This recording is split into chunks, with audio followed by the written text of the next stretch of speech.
Welcome learners, we shall now start with the topic industry and labour. In the era of globalization, industrial institution greatly affects the social structure and the relationships of the society. Today, industry and labour are important parts of economy of any society.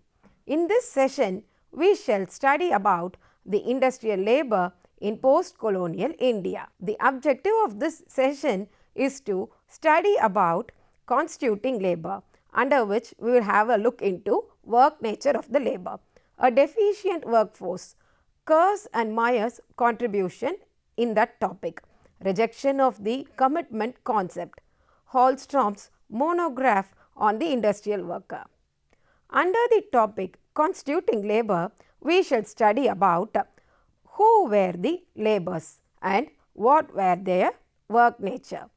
Deficient workforce will deal about various contribution of the psychologist and sociologist regarding the labour and their views about working in the industrial setup. The rejection of the commitment concept will explain the industrial workers' nature and the different study conducted by different sociologists regarding the industrial labour are discussed. Constituting labour. In post-colonial India, labour came to be closely associated with industrial work. The agrarian rural mode of production came to an end, soon to be replaced by large-scale enterprises making use of modern technology and situated in urban localities. The drift of labour from the countryside towards middle and large-sized cities seemed to herald the approaching transformation towards the type of society that had emerged in the developed part of the world. In post-colonial India, labour began to signify work in industry. The workers worked in the modern economy towards which development would be rapid. The labour economics was consequently closely associated with industrial employment, and the authors of the authoritative textbooks on the shape of the working class and trade union movement felt able to largely ignore the vast majority of the working population. The National Planning Committee, set up in 1940 by the All India Congress Committee and chaired by Jawaharlal Nehru, formulated policies that would be executed after independence. The Gandhian doctrine of small-scale village development was completely ignored. One of its working group was on labour, but the only subject it discussed were concerned with the industrial relations, and the regulations it proposed were modelled on those in the already industrialized world. One major reason for this circumscribed focus was the fact that only the industrial sector had an established trade union movement. Even more important than the unions were the leading role which was the state would play in the transformation to come. A modern industrial infrastructure would require huge investment which could not be mobilized by private business alone. The active participation of the state in restructuring the economy was therefore essential and met with the unreserved approval of the private enterprise. Public and private sectors would reinforce rather than compete with each other, and the strategic role of the state would facilitate the public regulation of the terms and conditions of the employment in the new and modernized sectors of the national economy. The labour legislation that was soon introduced gave the government considerable power over the industrial procedures and dispute settlement, and this led to the creation of massive bureaucracy charged with its policing. At the start of the post-colonial era, India had fewer than 10 million industrial workers, of whom half worked in the factories. This small minority was nevertheless regarded as prototypical of the labor force that would determine the future. Their importance does not lie in numbers because growth and expansion of the economy depends to a large extent upon its attitude towards industrialization. Industry being the only section where the labor organization exists and can grow easily, it can influence the pace of the change. It is this section which, along with its problems, will grow with the progress of industrialization. The attention was focused on industry not only because of its future dominance but also because of its political significance. The post-colonial economy would be planned and socialist in orientation, and industrial employment would shape the future in which employers, workers and the state would accommodate their separate interests for the common good. Even when the industrial breakthrough failed to materialize, when planning became far less significant in policy execution, when the goal of a sociologist or socialist ordering succumbed to other interests and the emphasis shifted from public to private sector expansion, and the labor retained its connotations of employment in the organized sector of the urban economy.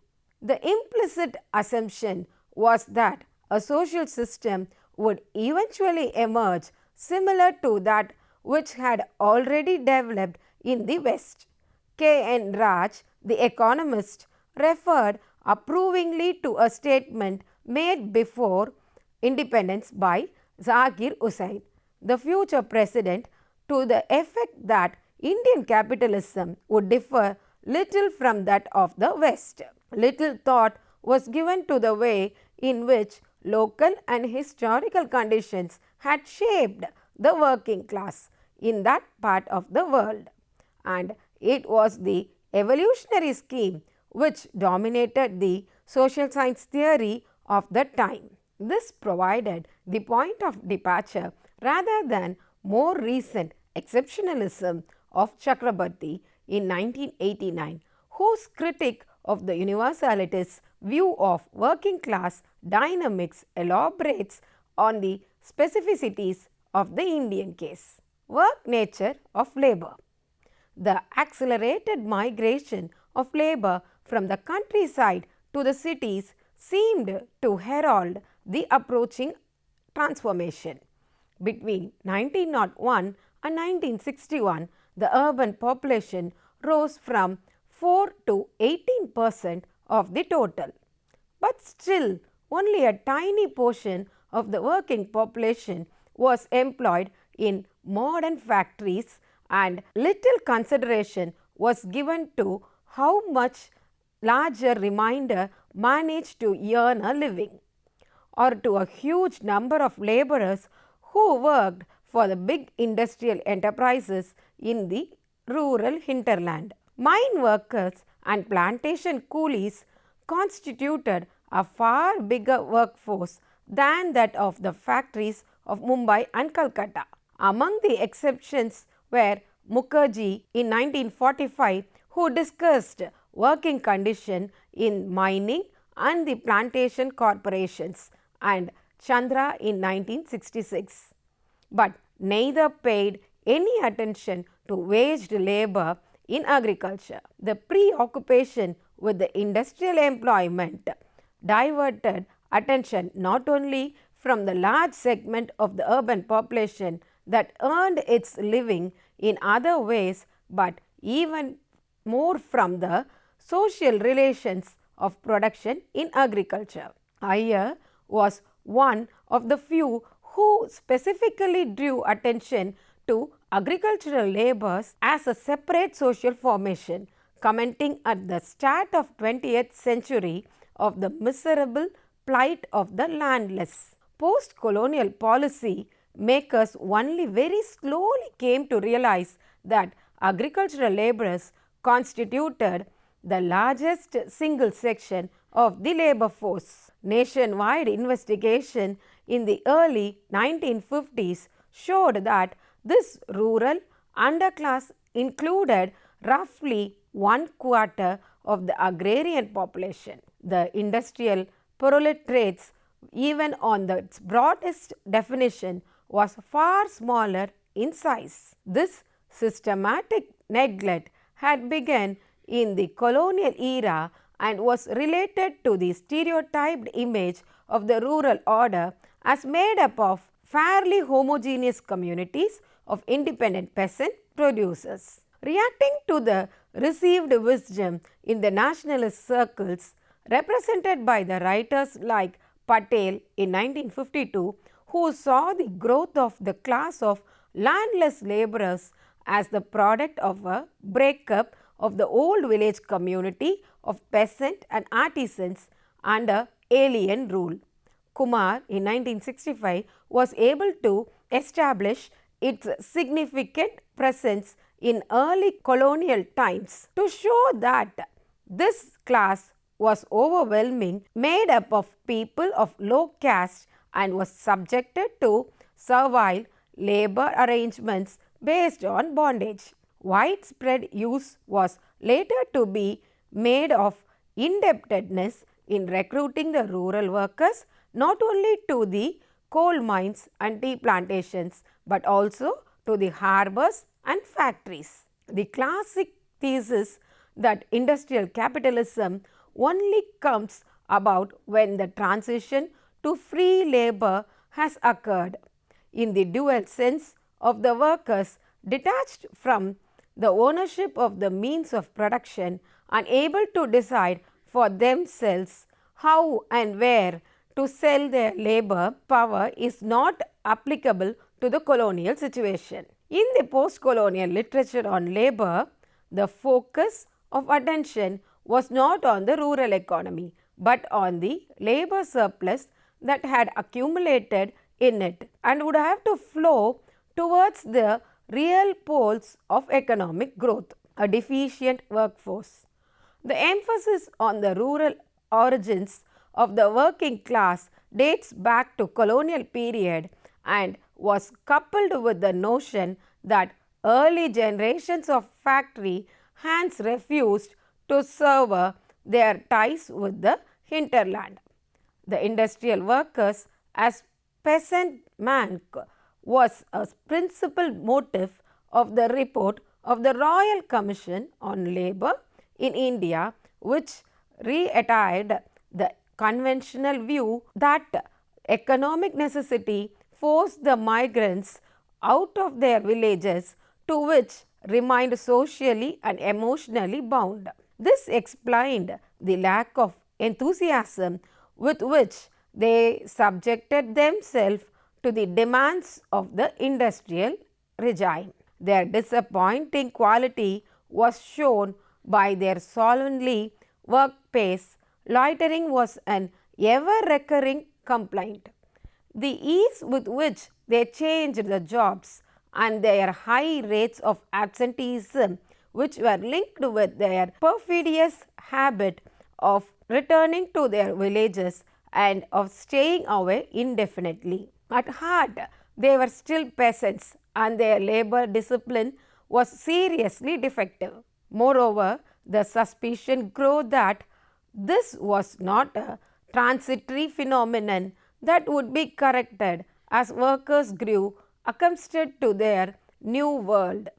This image was reinforced by the social science literature of the 1950s and 1960s on the modernization process. The capacity of non-Western people to internalize the behavioral norms required by industrial way of life seemed at issue. For Feldman and more, as for Kerr, industrialism imposes a set of conditions that must be met before economic transition can be considered complete. The key question was therefore how As economic development progresses, the obstacle that hamper the quantity and quality of labor could be overcome. Ornati spoke of a dislike for factory work and doubted that the industrial worker in the proper sense of the term exists in India. Violations of industrial discipline, including damage to goods and machineries, protracted inertia, and other form of unsuitable behavior were persistent. Shows of defiance were symptomatic of the worker's inability to adapt himself to the new working conditions. Occasionally, the worker leaves the factory not to return to the village, but to rebel against being forced into what might be called the factory norms. Time discipline, the limitation on leisure, the confines of the machines, the toil of learning, and the like. It was their peasant background which explained why workers preferred the more irregular and riskier but less disciplined existence of the self-employed. The life of the peanut entrepreneur was in social and psychological terms more attractive. In 1958, the American Social Science Research Council sponsored a conference on how to motivate labor to perform non-customary tasks as a precondition for economic growth. Moore and Feldman edited the subsequent volume, The Labor Commitment and Social Change. Commitment, as they defined it, involves both performance and acceptance of the behaviors appropriate to an industrial way of life. Kerr and Myers' contribution. Kerr's contribution distinguished successive stages culminating in the willingness to conform permanently and unconditionally to the demands of the new mode of production, while Myers had elaborated on the condition necessary before one could speak of a stable and dedicated labor force. When workers no longer look on their industrial employment as temporary, when they understand and accept the requirement of working as a part of a group in a factory or other industrial enterprise, and when they find in the industrial environment a more adequate fulfillment of personal satisfaction than they enjoyed in the village or rural society. Indian factory workers were at best only partially committed. Though keen to have fixed employment, they had few scruples about deserting the job in order to visit their village. They want, as Myers put it, to have their cake and eat it too. To protect themselves against such unpredictable desertion, the factories set up a reserve pool of casual labor on which they could draw when necessary. James saw in this provision of badly, that is, substitute labor, the good sense and the tolerance of the employers. Recognizing that their workers found it difficult to adjust to an industrial existence and drawing on long experience, they refrained from harnessing their permanent workforce too tightly. The high rate of absenteeism was not the only reason why Myers placed Indian factory workers so low on the ladder of commitment. Commitment to industrial employment implies more than the presence of the workers on the job. However, it involves also their acceptance of the industrial discipline and the performance of the task under supervision. The self-discipline of committed workers was required if they were to keep up with the tempo of the machines. But it is important to remember that they operate machines which do not belong to them, and it is possible that their resistance to machinery might be due to their rejection of the property relations intrinsic to the industrial mode of production. As Moore and Feldman recognized, we must therefore ask about their ownership notions. Until we are informed about these, it seems premature to pontificate about their capacity for or commitment to modern machine production. Lack of commitment narratives slide seamlessly into complaints about the lack of discipline. Workers are reported to be unwilling to accept managerial authority, in particular the control of shop floor supervisors. What is initially explained as non-internationalism soon becomes a question of the employer's failure to gain an adequate grip on the behavior of their subordinates. Loitering and leaving the machines unattended are the most innocent examples of behavior which shades into a sabotage, physical violence against the management agents like timekeeper or garroting the company offices. What seems to be forgotten in these discussions is that the commitment to industrial labor and the commitment to managerial practices are not the same thing. Rather than insufficient engagement, much labor unrest can equally and perhaps more justifiably be described as an index of the opposite. What is more, the lack of commitment is always that the working class. Kerr is explicit that it does not apply to the management. A diagnosis flatly at odds with the findings of the research in a West Bengal factory where the supervisors charged with disciplining the workers did not themselves have the necessary discipline to fulfill their task.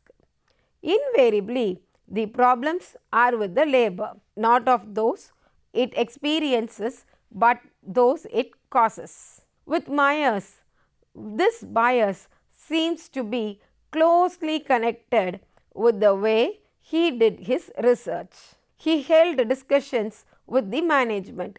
His Indian research associate reported on the unions. In addition to 125 official in 49 enterprises, he spoke to the leaders of the employers' organizations and trade unions, government officials, academics, and representatives of the international agencies, including the ILO and American Technical Missions. Workers, it is not clear that he met any. Rejection of commitment concept. Morris' historical study of the labor and the growth of the cotton mills in Mumbai, supplemented by the briefer and the less detailed research into the development of Tata Iron and Steel Company in Jamshedpur, brought him to the conclusion that were in many respects diametrically opposed to the prevailing orthodoxy. In response to the thesis that urban industry had initially suffered from the lack of labor, Morris showed that it had never been difficult to recruit workers for the textile factories, although the distance they came from increased over the time. Simultaneously, however, a working class had evolved which closely identified with the Mumbai's industrial sector and had renounced its roots in the rural milieu. Workers were not irredeemably mired in traditional institutions or incapable of cutting their umbilical ties with the village. Then why the vast army of migrant labor? To understand it, we must have to distinguish between large and small scale industries and between the enterprises that produce only seasonally and those that produce the whole year through. In short, circulation between the city and village was a product of the nature of economic activity rather than the ingrained habits of the workers. In the end, Mumbai's cotton mills got the workers that they wanted, temporarily employed and dismissible without notice, and their productivity remained low because of the lack of the investment in training and management. These practices made it possible to use very large amount of minimally trained labor, precisely the sort that was easy and cheap to obtain in Mumbai. But the work schedule also made it necessary to employ enough labor to permit workers to take breaks while the machines were running, to develop what in effect amounted to an informal shift system. There is no question that employers could have initiated a tighter and more precise system of labor utilization and discipline had they so wished, but such an approach would have required more expensive supervision than could be obtained from the jobbers. The psychologizing interpretations of the writers like Kerr and Myers were well off the mark.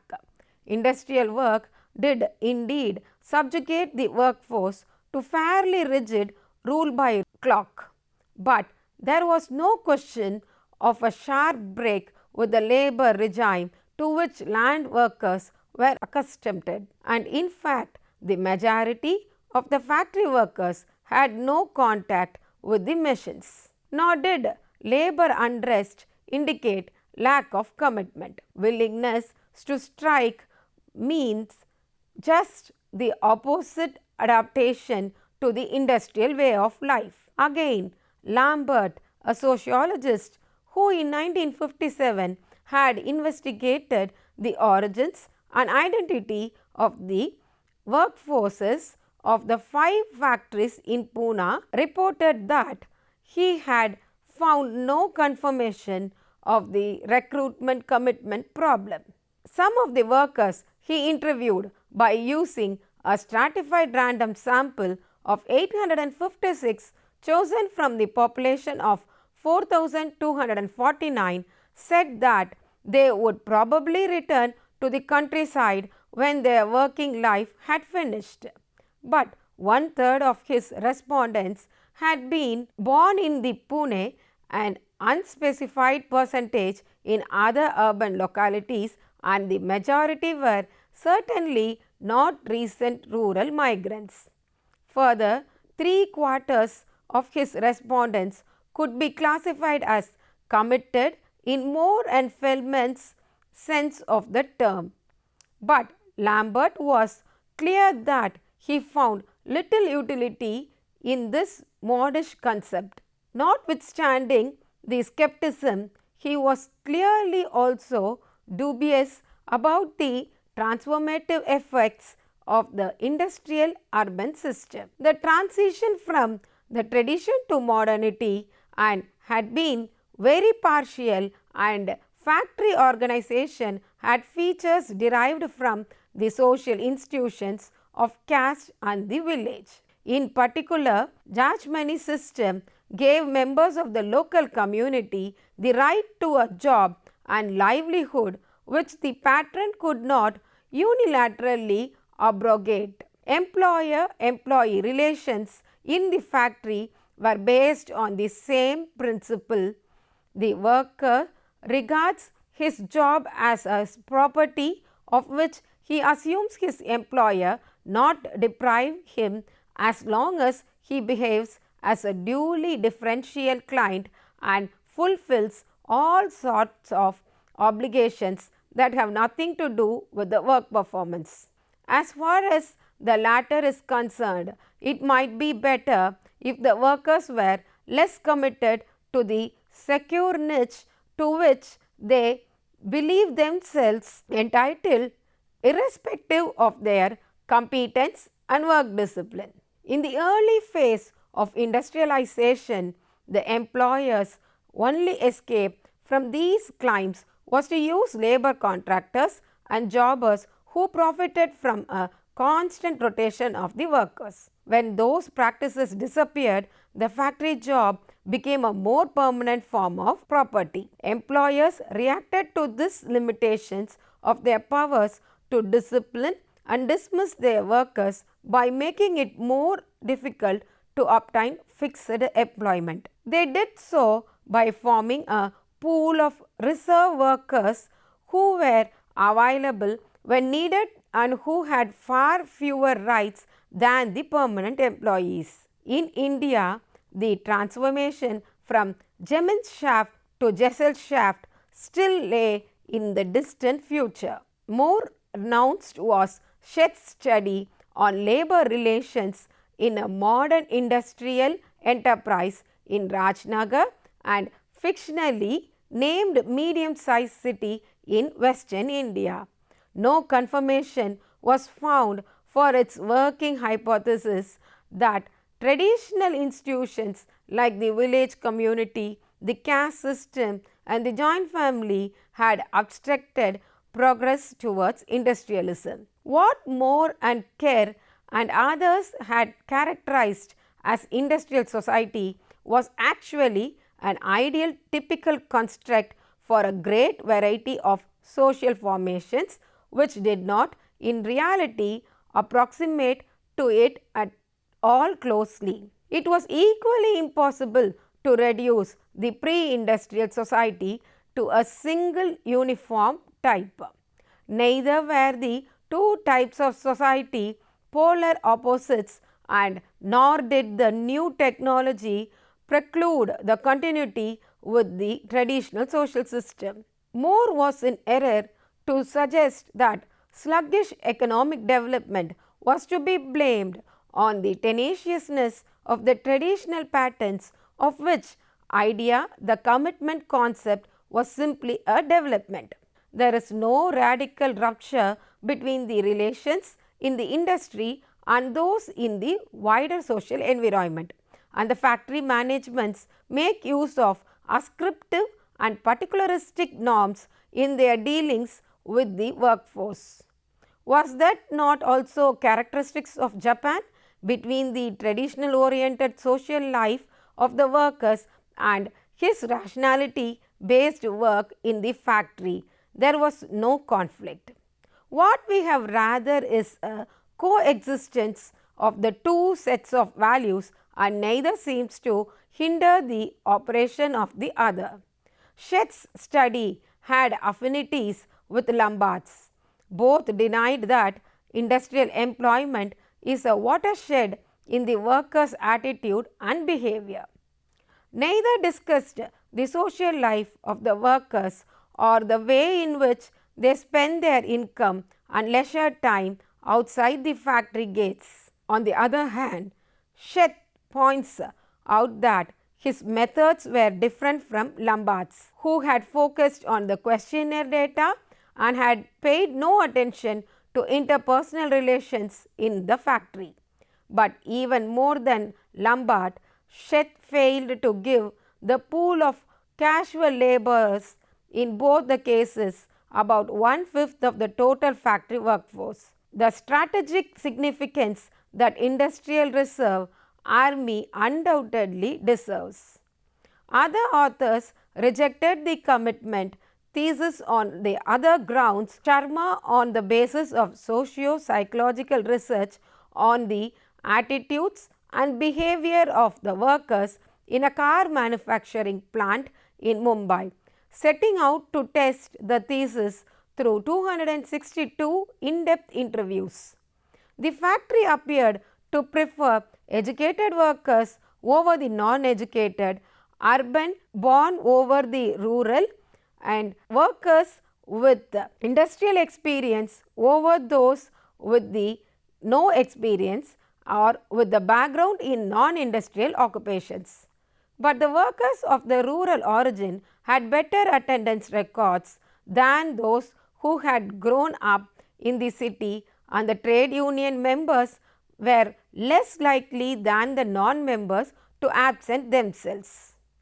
There was apparently no evidence of alienation and anomie to which the laborer from the countryside stereotypically fell prey in his new environment, and of which lack of discipline was an important symptom. The conclusion was that the traditional Indian culture appears to present no serious obstacles to the workers in either accepting factory employment or being committed to the industrial work.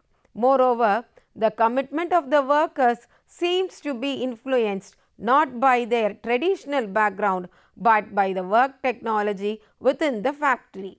The last point is clearly important, and Holmstrom's monograph on industrial workers.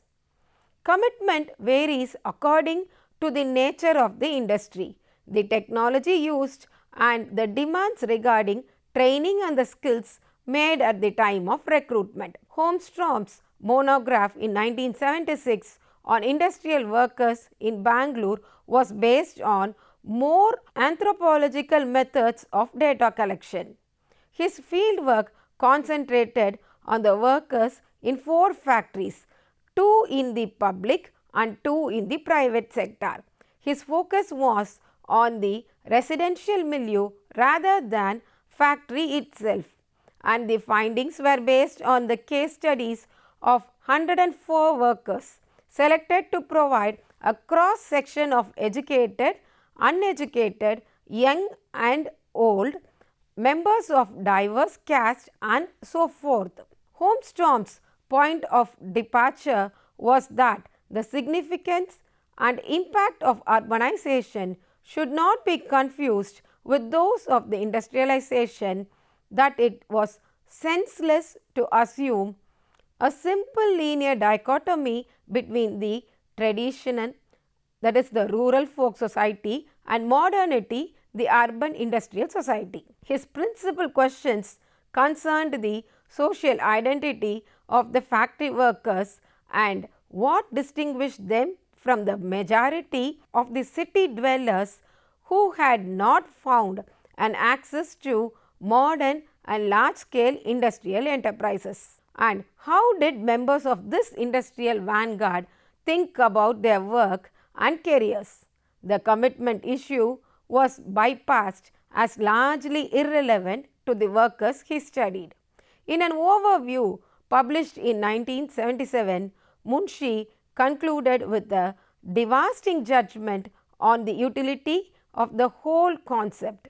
Again, rejecting the opposition it postulates between modernity and tradition, and the implicit assumption that industrialization would follow the path that it had followed in the West. Failure to do so had come to be seen as an inability of the working masses to meet the demands dictated by the logic of industrialism, and a lack of awareness of the tragic significance of a management style attuned to the industrial relations in American industry. As Holmstrom's later summarized it, foreign writers and some Indians wanted to find the formula for successful industrialization. The traditional society, which must be added to make India an industrial country. Entrepreneurship, efficient management, changes in social values, achievement, orientation, or a committed labor force. The problem of supplying the missing ingredient or the ingredients was believed to be a common to non-industrial countries which lagged behind at various points on the great highway of the development marked out by the West and Japan. But at least the new variant of the old colonial dogmas acknowledged that non-Western peoples did have the ability to follow that highway. The bad news, however, was that this was likely to be slow process, since the industrial mentality took more than a generation to instill. Kalpana Ram was one of the first to attempt to put the discussion on a new footing by drawing attention to the ways in which the capitalist work process manifests itself in India. Its specific nature, she argued, lies in the interconnection between rural and industrial labor. In the coal and iron mines of the West Bengal, Madhya Pradesh and Orissa, for example, workers did not have the chance to cut their ties to their villages of origin.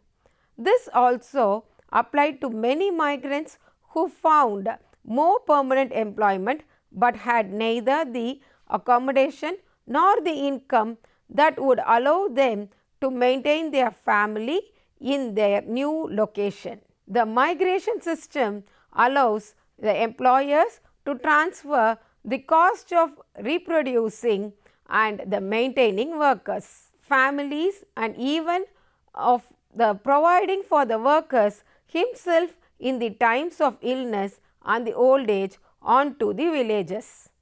It also results in an extremely unequal distribution of the work between the sexes.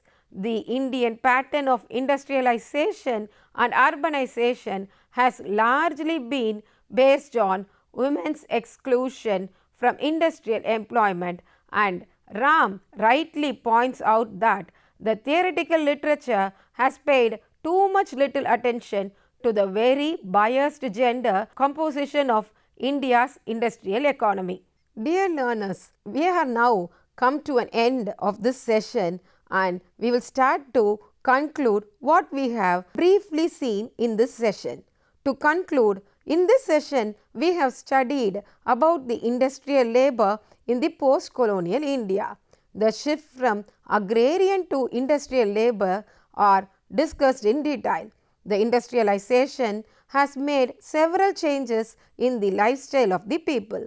In the post-colonial literature on labor, the focus of attention was not on the rural economy, but on the labor surplus that had accumulated in it. The deficient workforce was discussed in the terms of the industry. Several research reports and findings of the study are reported to analyze the industrial labor. The rejection of commitment concept is also discussed from the views of sociologists and psychologists.